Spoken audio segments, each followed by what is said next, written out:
I do like there's been like a shift to like the late night comedies that tend to be liberal, like since Trump was elected, like they've had to change their things. Absolutely. It's like There's been a show like I don't know, and I can't even really articulate what I think the show is bad. But it really absurd and terrifying. It's that they yeah.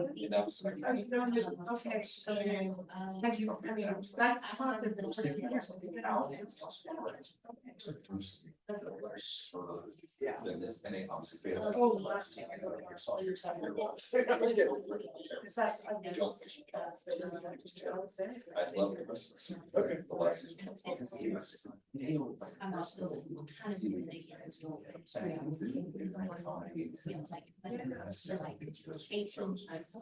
that brings me back. That's right. She was that's right. I know she's still there. And I kind of grew up for us in the ministry like Okay. Yeah. Okay. Right.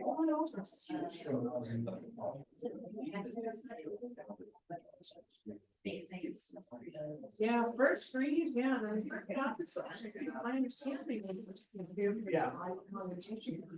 And there's been a release of just like, well, like here we are, like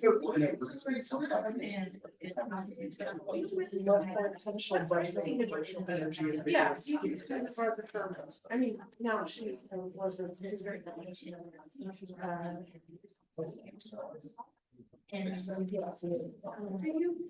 are you it sounds like it's like okay. Matt, are you a Bills fan? Did you have a connection to Buffalo? Buffalo as a kid. My Cowboys are just and just it's a very familiar minute hat. I mean, this is mostly more demoralizing than watch the four balls of Buffalo. It's next documentary. I did get to go to a Bills game a couple years ago for New Year's. I went in January for the Chiefs Bills game. Oh, nice. Playoffs.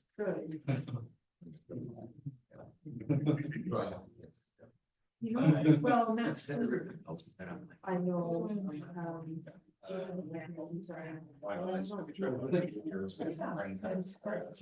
Because I wondered if it's something that's for when the preacher never has last. I think it's good. Yeah. So it was a great time. Got to see Hamilton and Ball Drop in New York. Just about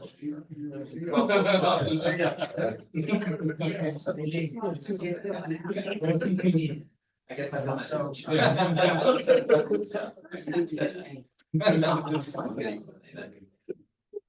now been to New York twice. Definitely,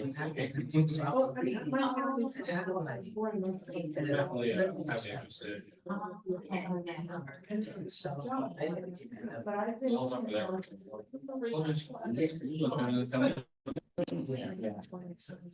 Yeah, Church and times.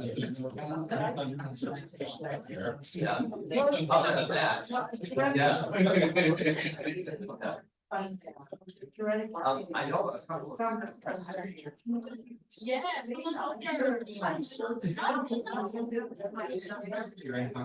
Yes. I'm really curious how this works. Yeah. So United Church. Oh, no, I didn't do it. It's called pillars are but that's on the can get all down. Save John has to read out.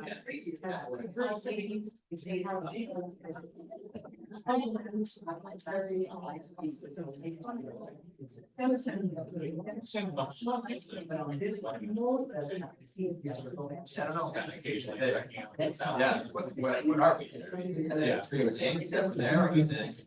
You don't listen to the video or not?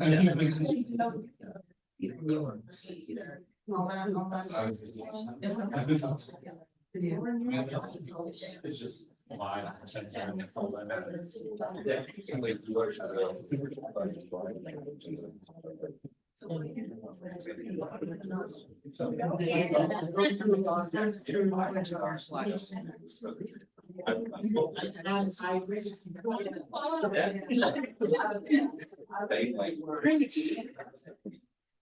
So we should start?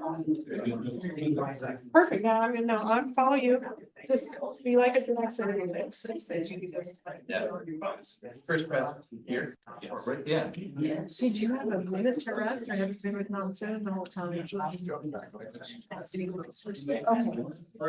Okay, should we start? Okay, we'll start our afternoon lecture. I want to welcome you all. I'm Dr. Matthews, Professor of New Testament and Director for the Carpenter Center of Gender, Sexuality, and Justice. It's my great pleasure to introduce our guest speaker today, Reverend Dr. Cody Sanders, the Associate Professor of Congregational and Community Care Leadership at Luther Seminary in St. Paul, Minnesota.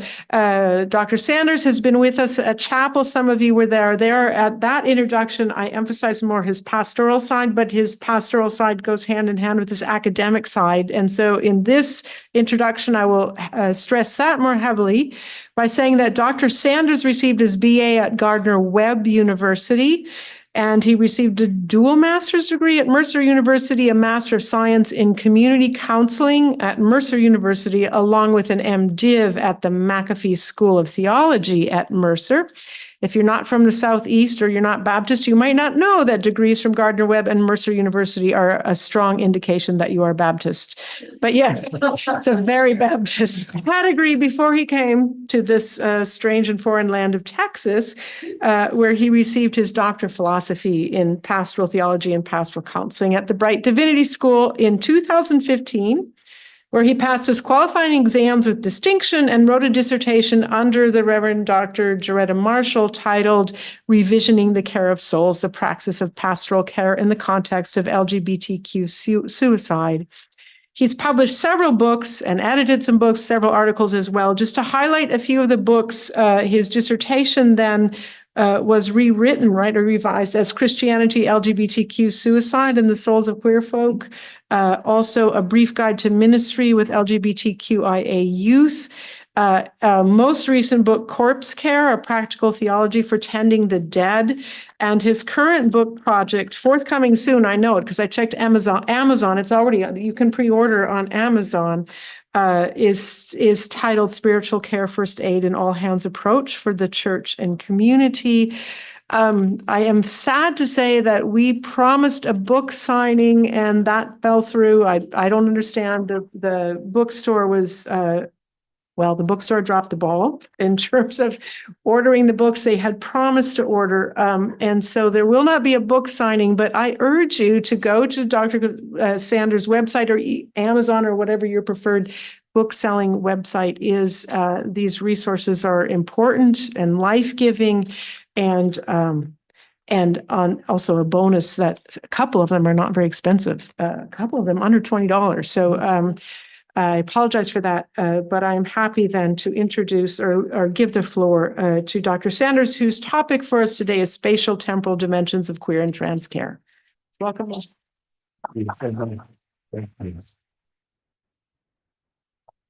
Thank you. And thank you for all of you who've been with me all day long. It's been so nice to engage with you in conversation and in chapel, which was just such a beautiful time together.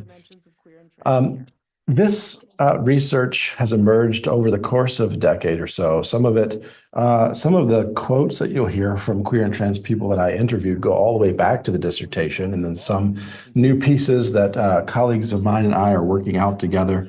And I'm sure testing out things. I thought this would be a nice place to test out some new ideas around the spatial and temporal dimensions of stress trauma, because we usually talk about trauma as a very embodied kind of thing, which it certainly is.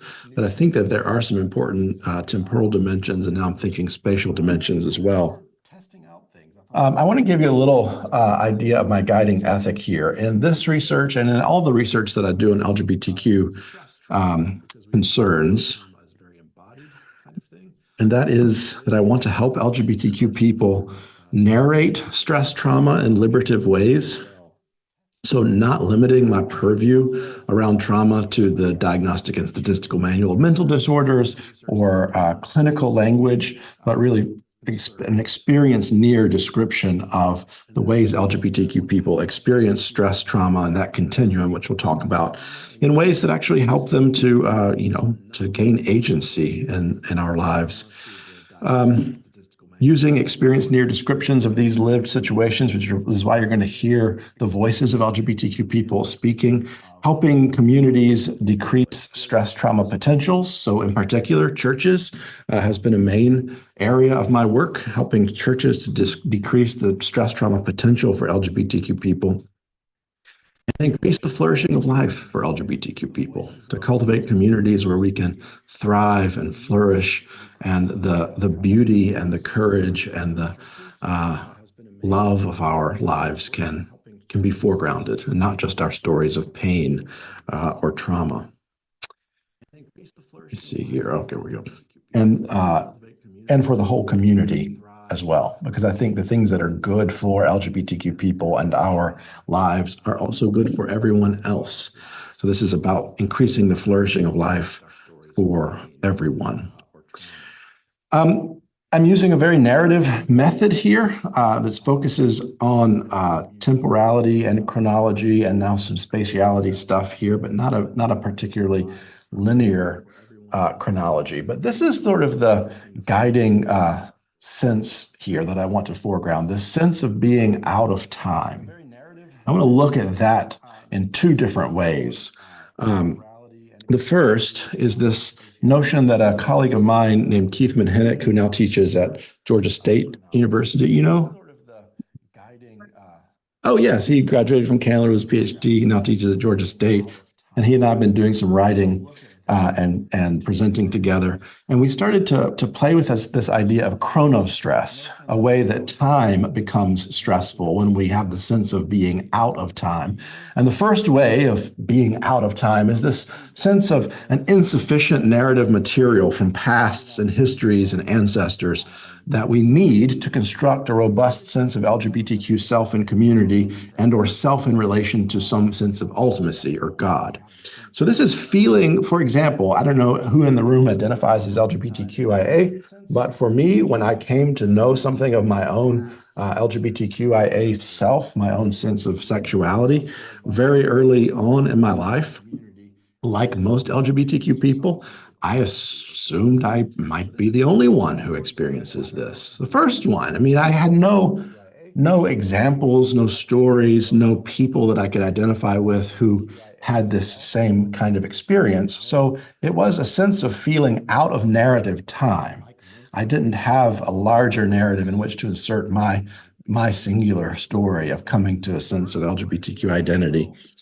So feeling as though you're the first person living with this embodiment or living with these questions or living with these stresses, and that you aren't connected to a larger history to which you belong. This is the first way that I want to explore chronostress and the sense of being out of time, feeling outside of a timeline or a narrative arc.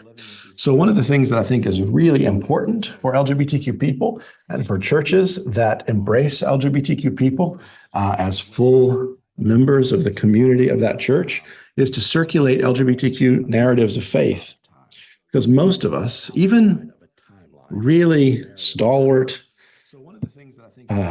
affirming churches that have been affirming for 20, 30, 40 years, like the church I served in Cambridge, didn't really know the stories of the larger LGBTQ faith community. So I want to tell you one story that I think is particularly important. It was the first time that LGBTQ people got together and formed a church for LGBTQ people to belong. And it happened like this. It was a Catholic parish where several gay and lesbian members of the parish had told their priest about their own sexual identity, their own same-sex attraction, presumably in the hopes of having some pastoral companionship around this. And this was the priest's pastoral response. Every week, when they would approach the altar rail for communion, and the priest was handing out the elements of communion, when he came to one of the gay or lesbian parishioners, he would skip them and serve the next person. And this happened week after week after week. And of course, the LGBT people in the congregation knew what was happening, but so did some of their straight peers in the congregation and were very upset by it. So this is what they did. They went down the street, rented space in a hotel lounge, pulled some cocktail tables together as a makeshift altar, and started what became known as the Eucharistic Catholic Church. Eventually called a priest named George Hyde to serve that parish. Come on in. And worshiped there as a community. I usually like to ask people where they think this happened and when they think this happened. Do you have any guesses based on what you know about LGBTQ history? About a city and a year. Just name any city or year that you think this conceivably could have happened. 1826 in Boston. Bold. Yeah, I think the AIDS would be a really good guess. This is, that would be the AIDS 70s, 60s, San Francisco. All those are really good guesses based on what you would know about, the Stonewall riots of 69 and the modern gay rights movement, or the HIV/AIDS epidemic and the organizing that was coming up around that. But this happened in 1948 in Atlanta, Georgia, the heart of the American South. The Eucharistic Catholic Church is a story of courage and beauty and love and community and perseverance. And this is a story that belongs to queer and trans people. This is a part of our larger narrative faith arc, into which our individual experiences need to be situated. These are our ancestors in the faith. What's even more remarkable, I think, about the Eucharistic Catholic Church in 1948 Atlanta, Georgia, is that they started as a racially integrated congregation, inclusive of Protestants, Catholics, and people who didn't identify as Christian but needed a place to belong. So this is also a story that belongs to the church.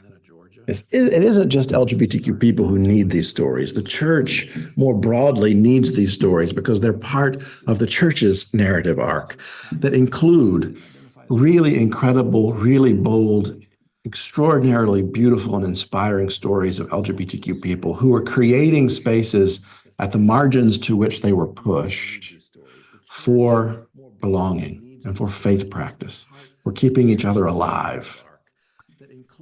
A story of queer people taking agency to stand against the religious and spiritual trauma and violence that they experienced. This is the kind of story we need. This is part of, I think, remedying the chronostress of not having a larger narrative arc into which you can insert your own or understand your own individual narrative.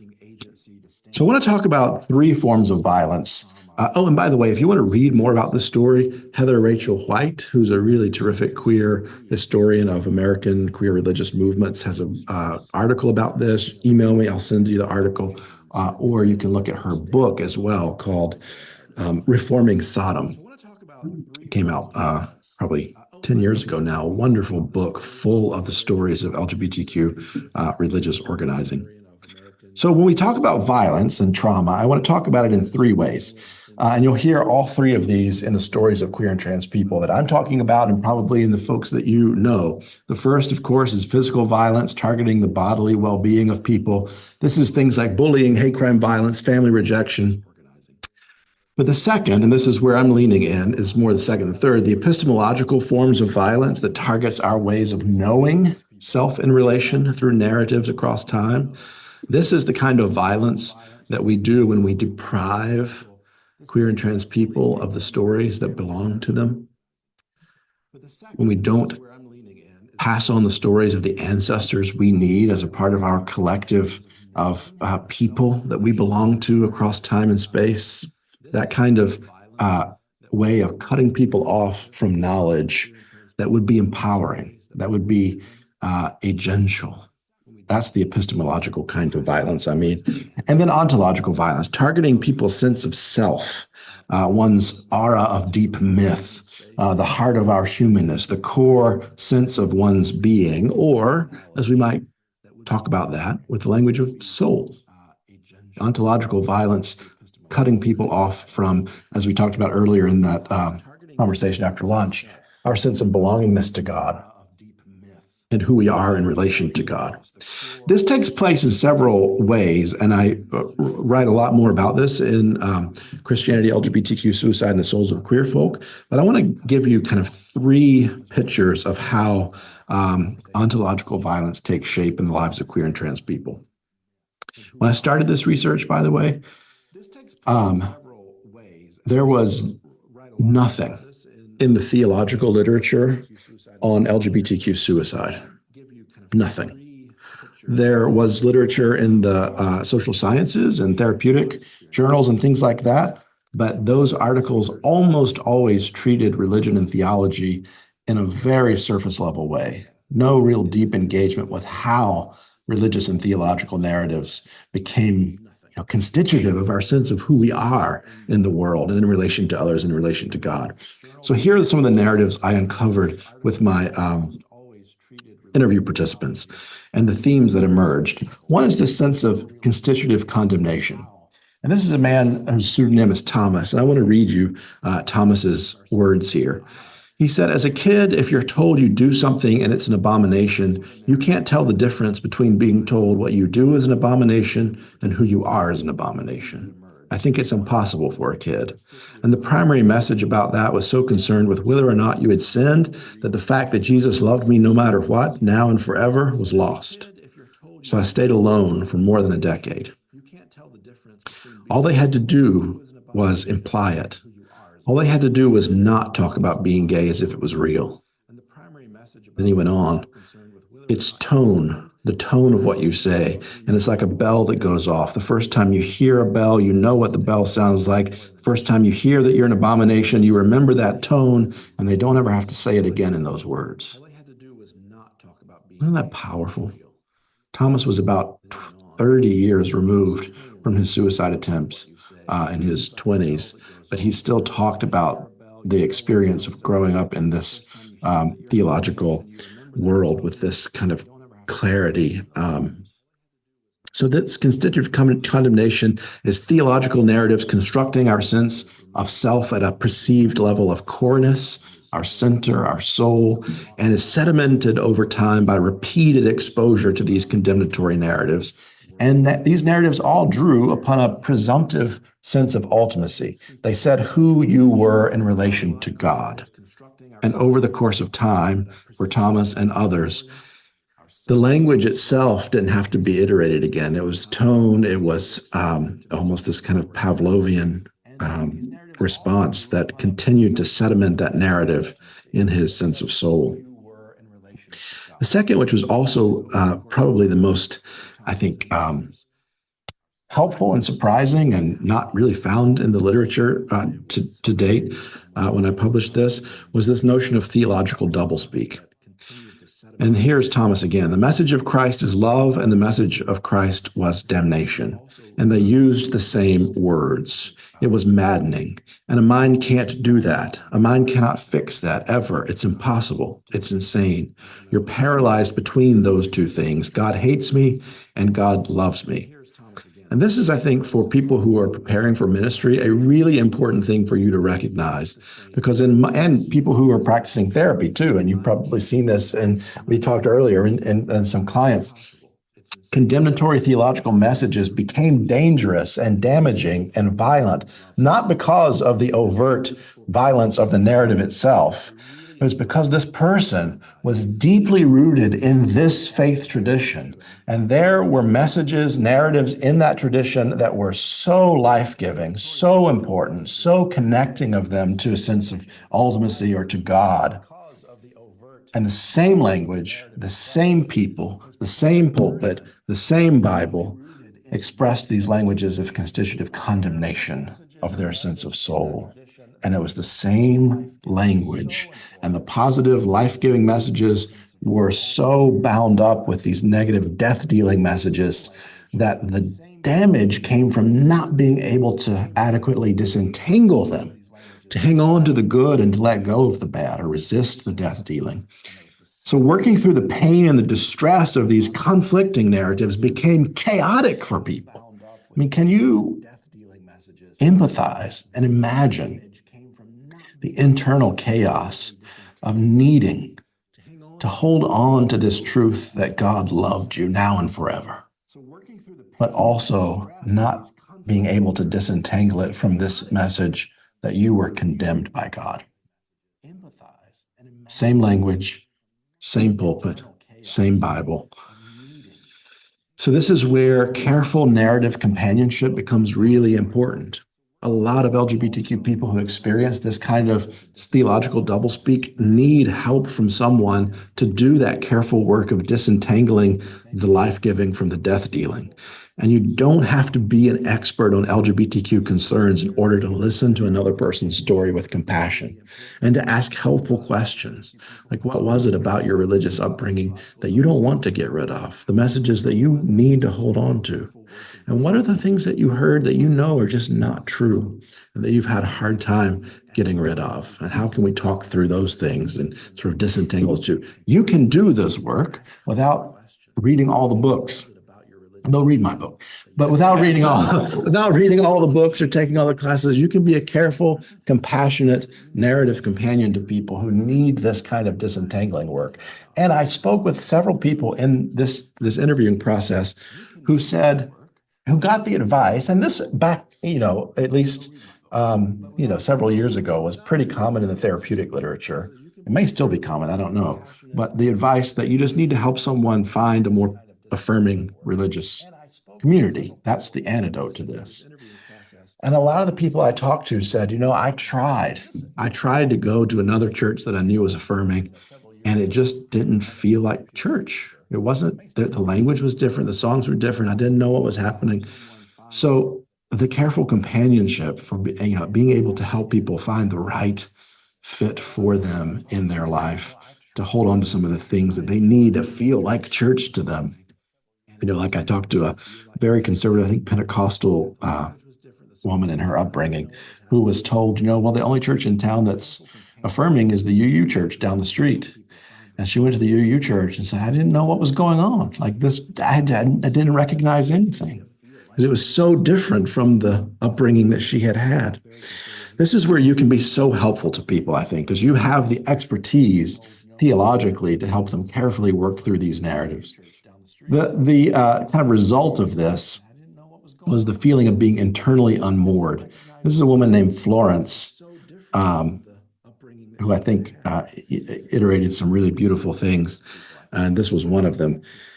That sense that, I was trying to own a lesbian identity, the sense that my soul was just sort of rotting, definitely led up to suicide. I would probably use the term spirit, but like that sense that the thing that was my center, my heart, my, connection to the divine was just rotting away. I think the other thing that always sort of surprises me is that how quickly how that feeling can recur, and those moments still take me by surprise. There'll still be the times when someone says something really homophobic, and all of a sudden I'm back in that place again.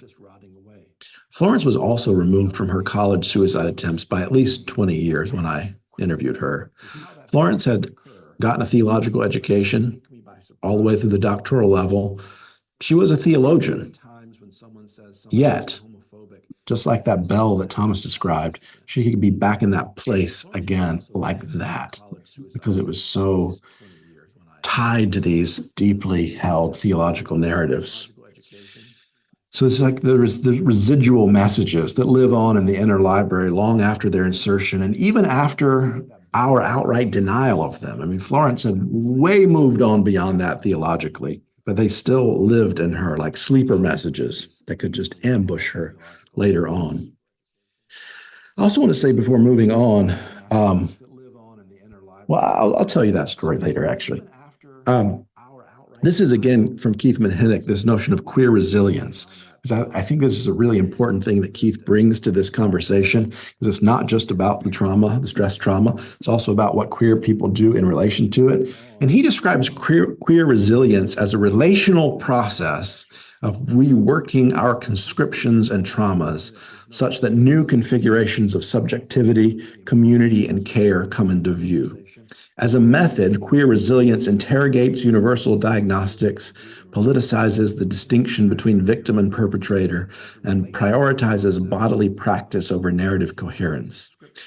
Pastorally, queer resilience shifts the focus of care from what is wrong with you to what is right with you, inquiring into the practices, resources, and wisdom of local communities. And I love this shift from what is wrong with you to what is right with you.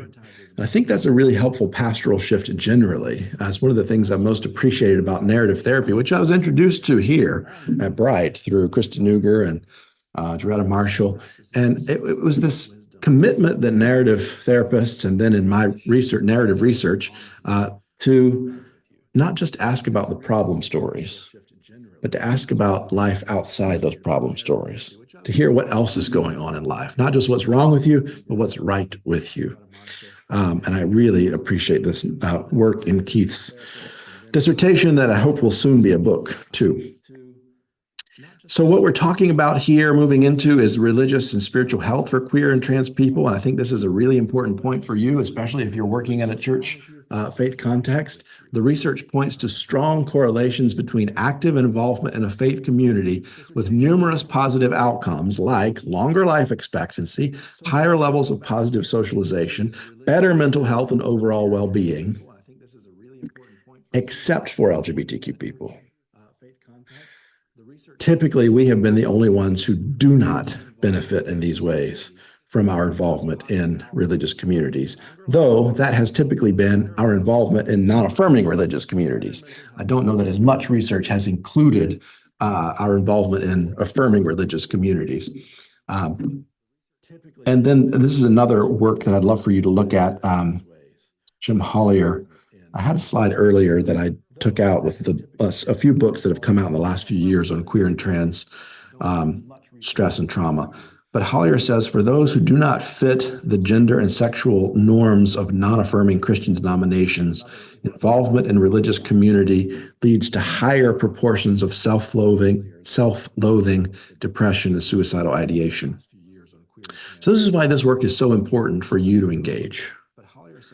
To help your communities of faith become places where queer and trans people can experience resilience, flourishing of life, where all of these positive outcomes of involvement in faith communities can be true for us too. Longer life expectancy, higher levels of positive socialization, better mental health and overall well-being. And that can happen. I want to tell you another story that belongs in the archive of queer faith history and also in the archive of your larger church narratives. This is, if I'd asked you the first church that was founded for LGBTQ people, you probably would have said the MCC. That's the one most people know about. Although the MCC was started in 1968, the Eucharistic Catholic Church 1948. Most people don't know that story. But the MCC started with a man named Troy Perry, who was a Pentecostal minister who decided not to divorce his faith and his sexuality, but to hold them together and to invite other people to do that with him. So in 1968, he put an invitation into the Advocate magazine, gay magazine. He said for folks to come to his living room in LA for a worship service, for Bible study. I don't know what the language was. People came from every denomination over the course of time to the MCC, from Pentecostal to Catholic, and they figured out how to make that work together. A lot of people called it high church Pentecostal. If you've ever been to an MCC church, you've seen this high church Pentecostal kind of vibe. Troy Perry intended this to be a 2-year experiment because he thought in 2 years, all the major denominations would come around and become affirming of LGBT people. The MCC church the sanctuary they built in LA was the first building ever owned by a LGBTQ organization. It's the largest grassroots gay organization in history. Before Stonewall, which is 1969, MCC started 1968. Yet we largely don't know these stories. We know Stonewall, but we don't necessarily know MCC. And many LGBTQ people who have not had access to these churches that foster our religious and spiritual health have found other ways to seek out flourishing. But MCC has been that for so many people. I want to tell you a little bit about the stories of flourishing from some of the people that I talked to.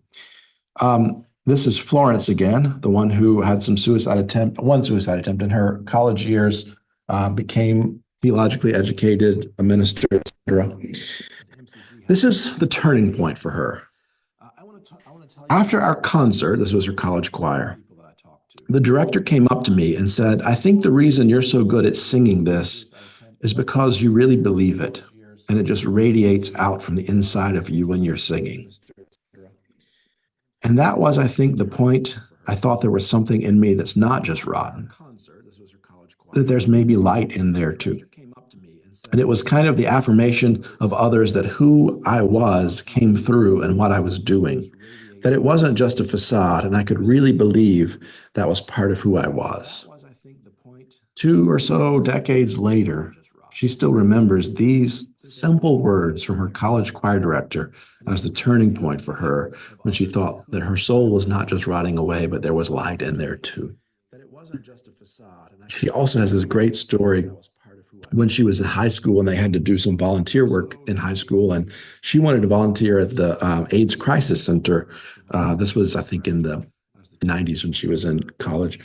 And her parents forbid it. Said absolutely not, because they don't want her to be around all these gay people who are going to be a bad influence on her, etc. So she signed up to volunteer somewhere else. But every day she would walk to the train and go downtown and volunteer at the AIDS Crisis Center.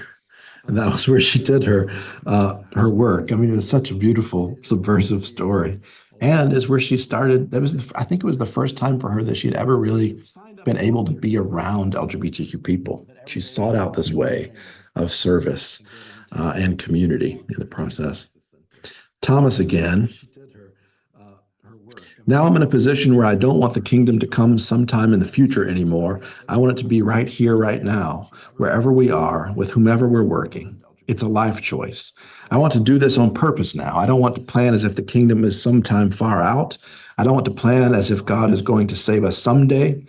I think God already did it, and we just have to help people live through it. This is an iteration of a realized eschatology, though he didn't have the theological language to put to that. In fact, Thomas, at the end of our interview, I said, "Thomas, it sounds like you've read a lot of queer theology." And Thomas said, "What is queer theology?" And all of the theological richness that he had developed over time, he had developed on his own, because for 30 years, he did not know that there were communities he could belong to. He'd been without a church for 3 decades. And the sad part of this, and I want you to hear this, if you are an active participant in the life of a church, especially an affirming church, hear this story. I was sitting with Thomas in this interview within probably 3 to 5 miles of at least half a dozen affirming mainline churches. And he did not know one of them existed.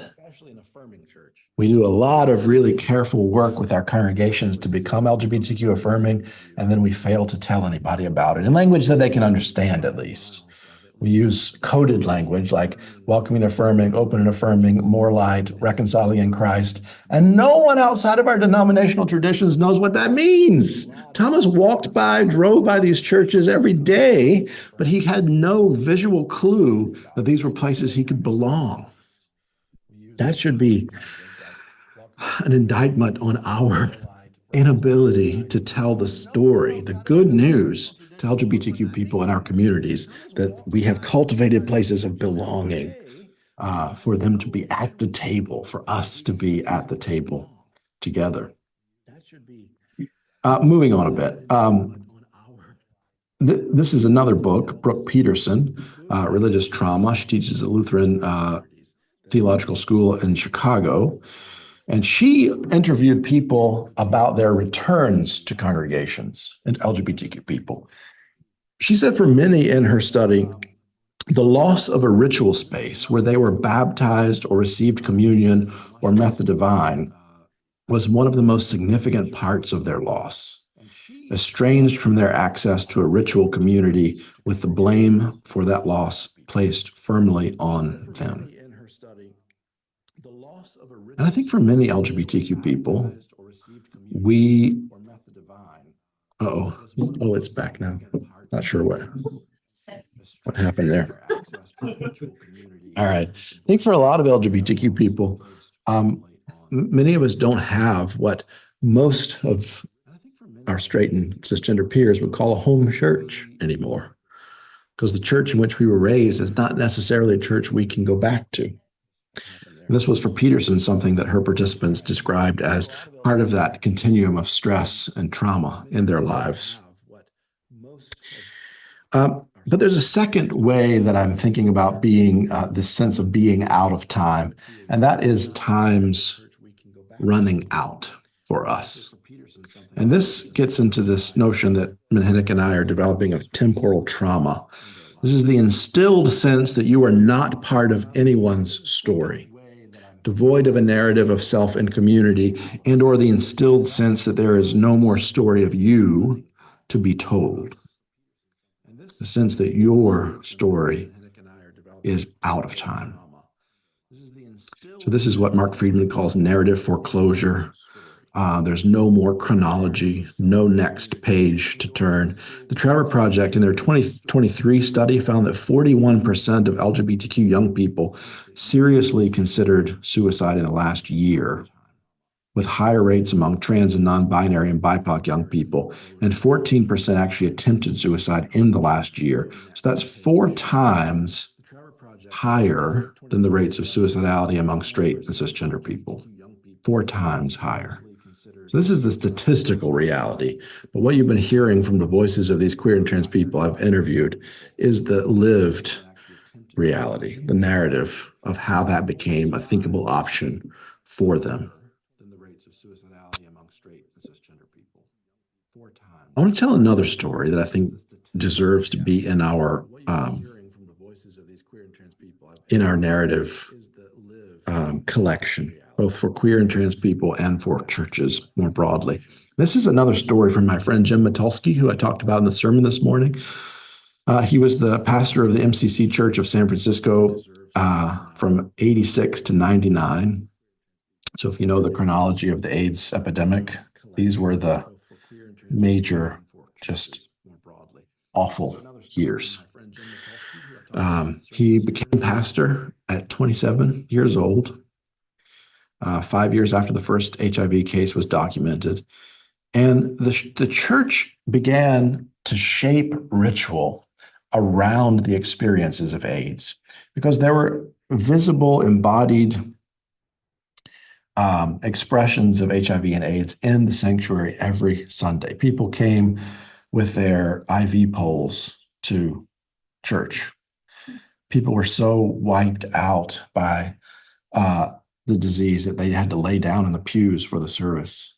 At some point in the service, everybody's watch would go off because it was time for them to all take their AZT, which was the only medicine that was really helpful at the time. So the church shaped ritual around this. There were visible kind of sacramental experiences of communion that were life-changing for people. Lesbians provided key communal support for gay men who were dying of AIDS in that era. And this is when the MCC, and at least in my experiences, some of you may have more experience in the MCC. In my experience, this still happens in most MCC services. And last time I was there, it happened at the Cathedral of Hope, which is now UCC, but was historically MCC.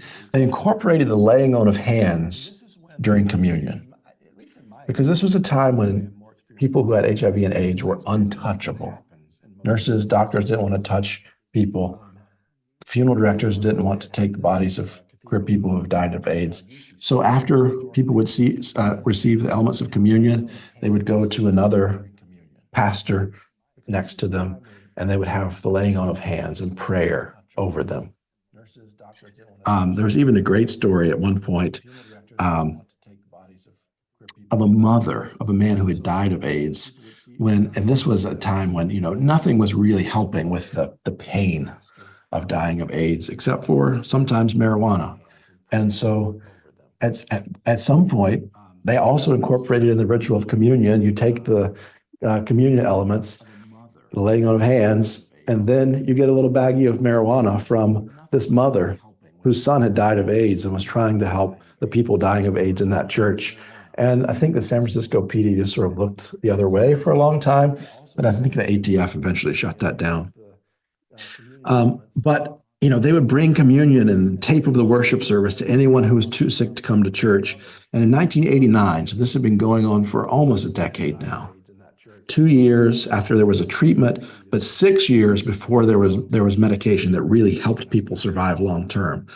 Laws were being passed to protect gay people in California, and then they would be rescinded like the very next year, over and over and over again. And in Christmas 1989, Jim Matulski's sermon was titled, "We Who Must Die Demand a Miracle." And he preached a sermon about the Holy Family that reflected something of the people in that congregation, to show the queer and trans people in that church that they are part of this history, that their history is a part of the larger Christian story, and that their history matters to God. And God chooses people like the people at this church, he said, as messengers of God's work in the world. Stories of that congregation alone are stories that most of our churches would be so blessed to know, because they're the kinds of stories of survival, keeping one another alive through the most difficult times that would be inspiration to us, but we don't largely know these stories. Another friend of mine, Lynn Gerber, is cataloging these histories of the MCC San Francisco. She's been transcribing Jim's sermons over the course of that 10 years that he was there, writing histories of this church, and you can find her work online. Peterson again says it's imperative that the accepting church recognize the power of trauma for many LGBTQIA people, while also acknowledging their own historical proclamation of theology, which has, in many cases, also supported that religious trauma. This is the really, really hard work that our churches, even our affirming churches, have to do to reckon with the fact of our own church's perpetration of harm in our history. And I think this is one of the places we've often sort of skirted around the work that we really needed to do. So we become affirming, and that's wonderful. And we forget that we had a really long history where we were not affirming, and where we were doing real damage to people for a really long time. And that work, we have language and concepts for this in the Christian tradition. Repentance never really gets there. We don't reckon with this long history of participation in trauma. And I think, I'm not sure about this, some of you who know a lot more about moral injury than I do, because Brite is a real center of moral injury research. I think the moral injury of congregations is one of the reasons we fail to tell the story of our affirmation once we become affirming. Because if we say we're affirming now, the tacit message is for a really long time we weren't affirming. So we'd rather just be affirming because we know it's the right thing to do, but not say too much about it, at least not, So I think one of the things we need is the ability to tell our stories with truth and honesty, and to reckon with, through repentance and repair, the damage we've done in our institutions over time. This is Judith Herman, who's talking here soon, right? In the Moral Injury Center about her new book. This is from her new book. A large body of research has now documented facts that make intuitive sense. Social support is a powerful predictor of good recovery. from trauma, while social isolation is toxic. The work that you will do in your congregations cultivate spaces of belonging, deep belonging, not just all are welcome here kind of belonging, but you belong here with us. We want to know your story.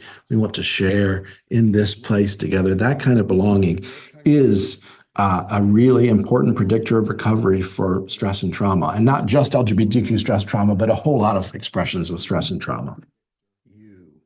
Moving on a bit, and I want to get to some Q&A.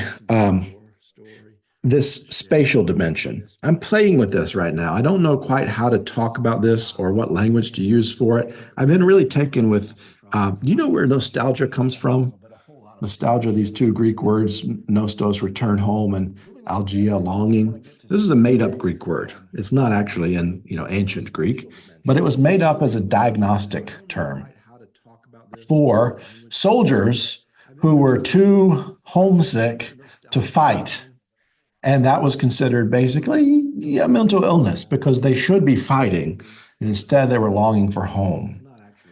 So they had to take away a lot of reminders of home on the battlefield so that they would keep fighting and not just be so homesick that they couldn't fight. So this originally was sort of a psychiatric term, a really great history of that, The Future of Nostalgia, written by a now deceased scholar at Harvard named Svetlana Baum. Really wonderful book. So I'm playing with making up other Greek words, like domostalgia. Domo meaning home, so a loss or a longing for a sense of home. Or salostalgia, the loss or longing for a sense of safety when it's no longer present. And I'm thinking about this in spatial terms when I look at maps like this one. This is the 527 anti-LGBTQ bills in the U.S. as of September 3rd, 2024, when I pulled this map off the ACLU website. Texas didn't have any because your legislature was off this year, and every other year, part-time legislature. This year, I expect Texas is going to be pretty deep purple on this map, unfortunately. Minnesota, which is a haven for LGBTQ people, and especially trans people who are moving to Minnesota in droves right now, still had a lot of anti-LGBTQ bills proposed in the legislature. None of them passed, but there were a lot that were proposed. The Trevor Project, which does wonderful research. If you never looked at their research, you should check it out. And of course, the Trevor Project is a suicide help line and chat line for LGBTQ people. They surveyed 28,524 LGBTQ young people ages 13 to 24 who live in the U.S. And of that 28,000 plus, 85% said that they paid attention to media reports about LGBTQ rights and that it diminished their mental health. Paying attention to this map taking shape. Nearly 1 in 3 LGBTQ young adults said that their mental health was poor most of the time or always due to legislation and policies targeting the LGBTQ community in states across the U.S. Nearly 2 in 3 LGBTQ young people said that, quote, hearing about potential state or local laws banning people from discussing LGBTQ people at school, those are the Don't Say Gay bills, made their mental health a lot worse. So this is the way in which the individual, the institutional, and the socio-political and the theological are all intersecting in our lives. What's happening at this political level is affecting people's mental health and spiritual well-being in your communities at the individual level. People are showing up in your office. People are paying attention to this. Young people are paying attention to this, and it's diminishing their mental health. Here's another map that is a map of the laws and policies shaping LGBTQ people's lives at this point. So these are things like relationship and parental recognition, non-discrimination, religious exemptions, LGBTQ youth, healthcare, criminal justice, etc. The green are positive laws being passed to protect LGBTQ people, and then you move on down to the red where they're the negative laws actually targeting LGBTQ people. So this is a sort of picture of the spatial dimensions, I think, at least in the U.S., the spatial geographic dimensions of LGBTQ stress trauma, where domostalgia or longing for home is a part of the stress trauma because the place where you grew up, the place where you've lived, has now instituted in law and public policy that you do not really belong there. And if you do stay there, you have to mutilate something about your sense of self or soul in order to fit there. Or the solastalgia, the longing for a feeling of safety. This is another map specific to gender affirming care. And I think this is going to be really important in the coming years because there is, when we think about the ways that LGBTQ people are moving in this country, this map sort of shows the direction of that movement. I couldn't find any statistics or any maps that illustrated how that movement was taking shape at this point. It might be a little too early for that work to have been done. But I think we can see from this map where that movement is taking place. I talked to a pastor in Minnesota not too long ago, a small community church, neighborhood church, who said a mother and her young trans kid just started coming to the church because they just moved to the neighborhood from Florida. And the only reason they moved there was because her trans kid could not be guaranteed to get good medical treatment in Florida anymore because of the laws being passed there. There's a lot of difference between Florida and Minnesota. They picked up from warm, sunny Florida and moved to Minnesota because she wanted her kid to have a chance. And this is happening more and more. I talked to a pastor in Texas not too long ago whose church is regularly collecting and distributing funds to trans people who need to go out of state to get the gender affirming care that they need. And the church will help them pay for that travel and pay for the hotel where they have to stay for a week in order to get the treatments that they need or see the doctors that they need. And they're sending most of their folks to Colorado, because you can see that's one of the nearby states where folks from Texas are typically going for that kind of care. So this is this, I think, increasing sense of trans migration, not in the theological, metaphysical sense, but trans migration, where in 2022, the U.S. Trans Survey, top 10 states from which respondents moved because of state laws targeting trans people were Alabama, Arizona, Florida, Georgia, Missouri, North Carolina, Ohio, Tennessee, Texas, and Virginia. You saw that on the map before. And in 2022, California became the first state to declare itself a sanctuary and has since been joined by Colorado, Connecticut, Illinois, Maryland, Massachusetts, Minnesota, New Jersey, New Mexico, Vermont, Washington, and a lot of cities have also made themselves designated trans sanctuaries as well. And in 2022, California became the first state to declare itself a sanctuary and has since been this is again Judith Herman. I'm not going to go through all these because I want to get to some conversation. And what time do we go to? An hour, but it looks like we should do hour 10. Well, okay, but I'll wrap up pretty quickly so that we can talk a little bit. Judith Herman, take a picture of this, read it on your own. But this is, I'll read the top quote. If trauma shames and isolates, then recovery must take place in community. And these are the ways that Herman lays out this sense of what communities need to do and be in order to be a place where recovery can take shape. And this is the statistic I mentioned earlier that I want to be sure you hear, because this, this is astounding. It's like magic. One trusted adult who is affirming and accepting of an LGBTQ sexual orientation and gender identity can reduce the risk of suicide attempt by 40%. That's not one trained therapist. That's not, one person who's taken a lot of classes and one trusted adult who is affirming of that child reduces their suicidality by 40%.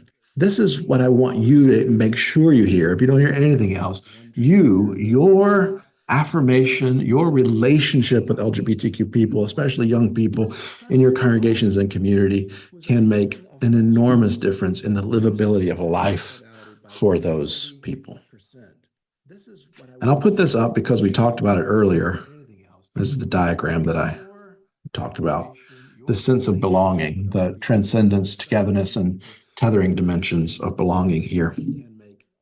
But let's open up the next 5 or 10 minutes for some Q&A. I want to hear what this is doing for you and where you want to spend a little more time, though we don't have a lot more time left. But Yeah, thank you. I just have to say, because we're live streaming, Lauren has asked me, if you have a question, raise your hand and I'll give you this mic so that it can be heard in the live stream. And you will not be on camera. So, yeah, so don't be anxious. Questions? Who's going to raise her hand? Go ahead.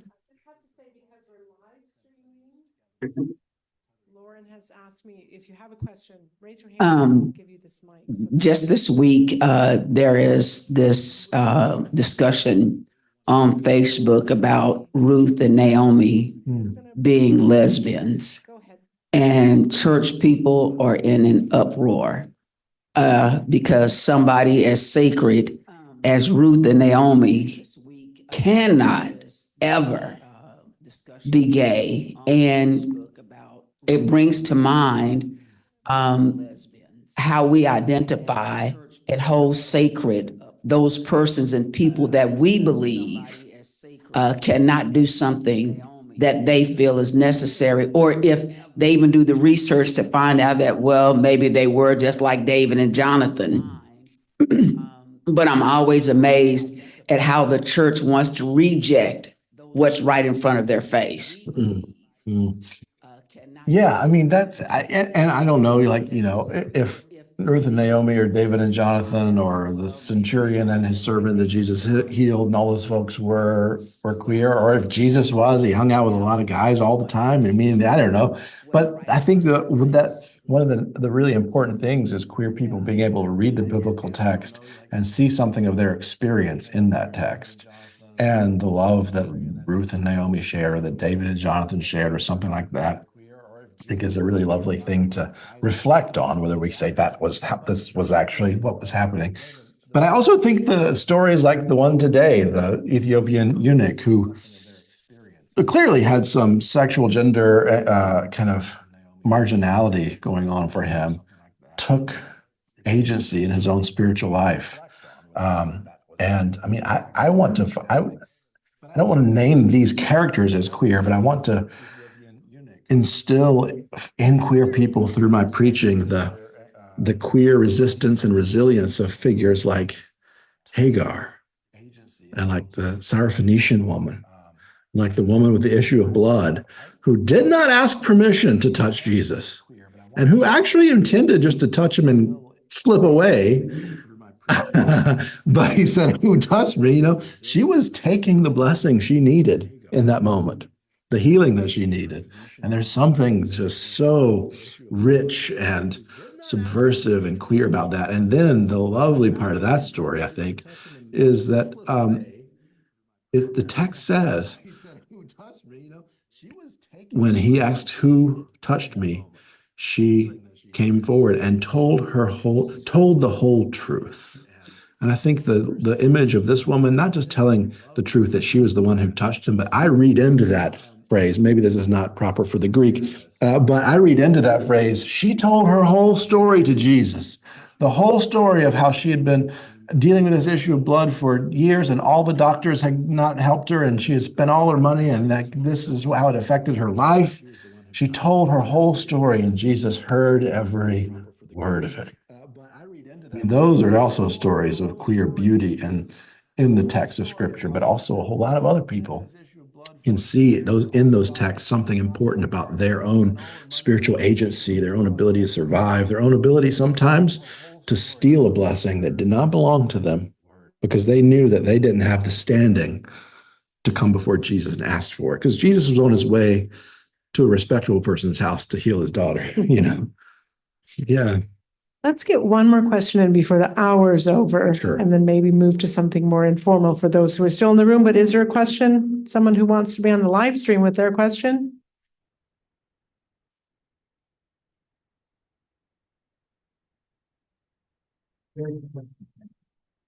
Question in the chat. Is there a way? Oh, Go ahead. read it. Is there a way to responsibly account for the multiple marginal identities without minimizing or erasing either? That's from Dr. Oradane. Account for the many multiple marginal identities without, I'm not sure I understand. Do you have a sense of what that means? It's the question I asked this morning, I suspect. There marginalization of LGBTQIA plus persons, marginalization based on, sorry. I'm daring not necessarily to speak for Dr. Oradane, but what I hear in that question is related to what I asked this afternoon during community conversation, which is when we think of various or multiple marginalized identities, I'm not sure whether she's referring to intersectional marginalization in one individual, for example, or just competing senses of justice is what I framed it in this morning. Is it possible to, I would refer back to Lauren for the exact language, attend to one without erasing others and so on? She offers race or sexuality. Sure, there you go. Yeah, well, I mean, I think that's a really important part of intersectional identities, and that none of us are just one, that none of us are just a sexual identity or just a racial identity. And hearing the wholeness and complexity of a person's story, and not just as, intersectionality as a theory is not just an additive kind of thing, like you add race and you add gender and you add class, and then you have something. It's about how these identities intersect in ways that produce experiences that are different because of the intersection. So, I mean, inviting stories of more complexity, I think, is one thing in our communities, to hear from voices of people who embody multiple intersecting identities in ways that help us hold the complexities of that and not privilege one and diminish the other or erase one because of the other. I don't know if that gets at the question, but that's what came to mind with your explanation. Great. I was getting ready to close us up, but Jean Miller will have the last word. Thank you. Question. Well, or comment. In the space that I inhabited before I came to Brite, there are people who felt that they had to make that choice. And in their reading of the American landscape and what they perceived to be most important at that time, and the ethos in which they operated made them feel required to sit on one dimension of themselves. And there were many of them. Yeah, that's a really helpful note. And it reminds me of the work of folks like Horace Griffin, really great pastoral theologian who wrote a beautiful book called Their Own Receive Them Not, about the experience of African-American gay and lesbian people and the ways that there was a sort of compulsion to choose one. And that, I think we can hopefully see that as a form of ontological violence in that iteration. Yeah.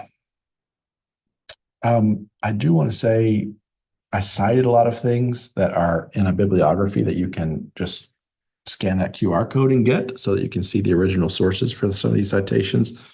And I'm really, really happy to be in conversation with anyone who thinks that could be a useful resource for you. Just write that email address down and you can find me there.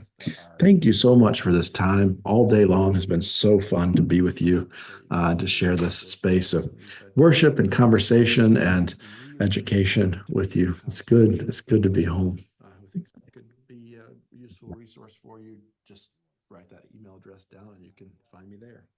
Thank you so much for this time all day long. Thank you, Cody, for that rich presentation. Thank you for the live stream folks. Thank you, Lauren, for helping us bring in the live stream folks. I'm guessing that even though it's been a long day, that those of you who are in the room, if you'd like to come up and have a few words with Cody, he's still able to take a few more Q&As, but well, I won't say, but just give him, yes, sure. thank you. So give him some space. And yeah, take advantage of his website, his resources, very rich resource for us here at Brite. Thank you. In the room, if you'd like to come up and have a few words with Cody, he's still able to take a few more Q&As, but well, I won't say, but just Yes, thank you. Give him some space. And yeah, take advantage of his website, his resources. Very rich resources. I couldn't believe it.